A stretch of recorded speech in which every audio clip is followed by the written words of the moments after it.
सर्वांना नमस्कार. तर मुलं आज स्कूलला गेल्याच्या नंतर मी माझी घरातली सर्व कामे जी आहेत ती पटपट आवरून घेतलेली होती आणि आवरल्यानंतर घर असं काही छान दिसत होतं आणि पूर्ण काम आपलं आवरून झालं ना की निवांत आणि फ्रेश पण वाटतं. तर आज तसंही मला दळण पण करायचं होतं आणि त्यातल्या त्यात आज होता माझा उपवास. तर म्हटलं आधी फराळाचं करून घेऊया आणि मग दळण करायला मी बसलेली होती. कारण मुलं स्कूलमधून आले ना की आल्या आल्या विचारतात, मग मी आज खिचडी बनवली होती का? तर मला एवढी खिचडी खाण्याची अपेक्षा नसते, पण मग मुलांसाठी मला ती बनवावीच लागते. आणि आज थोडीशी कणकण पण आलेली होती मला, कारण आमच्या इकडे खूप जास्त थंडी पडती आहे. तर मुलांना आज खायचं होतं चायनीज. तर त्यांच्या पप्पांच्या हातचंच खायचं होतं, कारण शुभ्राने त्यांना आधीच सांगून ठेवलेलं होतं की पप्पा आज मला तुमच्या हातचं चायनीज खायचं आहे.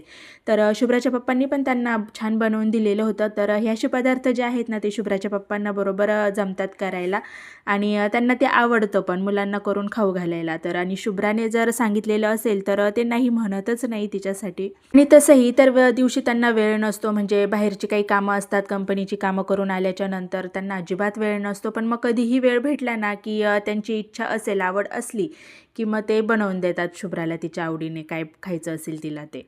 आणि तसंही मुलांना चायनीजचे जे प्रकार आहेत ना ते आवडतातच, त्यामुळे घरामध्ये त्यांनी हे आणूनच ठेवलेलं असतं. आणि भाजीपाल्यामध्ये आपली शिमला मिरची, कोबी, गाजर, कांदा हे सर्व गोष्टी आपल्या घरामध्ये असतातच. तर त्यामुळे काही म्हणजे बाहेरून वेगळं आणण्याची गरजच पडलेली नव्हती. नूडल्स पण असतातच आणलेल्या.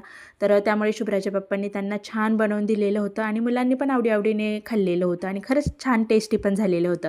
त्यानंतर विवान 2-3 दिवसांपासून त्यांच्याकडे पतंग मागत होता. तर त्यांनी त्याच्यासाठी कामावरून येतानाच पतंग आणलेल्या होत्या आणि त्यांच्यावर नावं पण टाकून द्या असं सांगितलेलं होतं, कारण पतंग कटली वगैरे ना की मुलं म्हणतात माझी माझी, त्यामुळे त्याने तिच्यावर नाव पण टाकून घेतलेलं होतं. तसं तर आमच्या इकडे पतंग उडवायला अजिबात त्याला जागा नाही आहे, पण मग रोडवरच जशी उडवता येईल तशी उडवणार आहे तो.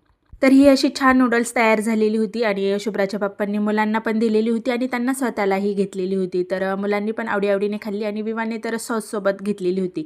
तसं तर मंचुरियनची ती चटणी भेटते बाहेर जर आपण गेलो तर, पण मग ती चटणी काही नव्हती आमच्याकडे, त्यामुळे मुलांनी सॉस घेतलेला होता. पण छान झालेली होती. आता संध्याकाळच्या जेवणामध्ये मी अगदी खिचडी भात बनवलेला होता, कारण कुणाला इतक्या भुका पण नव्हत्या लागलेल्या. आणि माझा काळा मसाला संपलेला होता, त्यामुळे मी हा कच्चा मसाला जो आहे तो मिक्सरमध्ये छान बारीक करून घेतलेला आहे. म्हणजे खिचडी भात इथे मी बनवला ना की त्यामध्ये तो थोडासा टाकला की भात छान आणि टेस्टी पण लागतो. तर भाताची जी रेसिपी आहे खिचडी भाताची मी ती शॉर्टमध्ये टाकलेली आहे, तुम्हाला हवी असल्यास नक्की बघा. तर कसा वाटला आजचा व्हिडिओ माझा? भेटूया पुढील ब्लॉगमध्ये. बाय.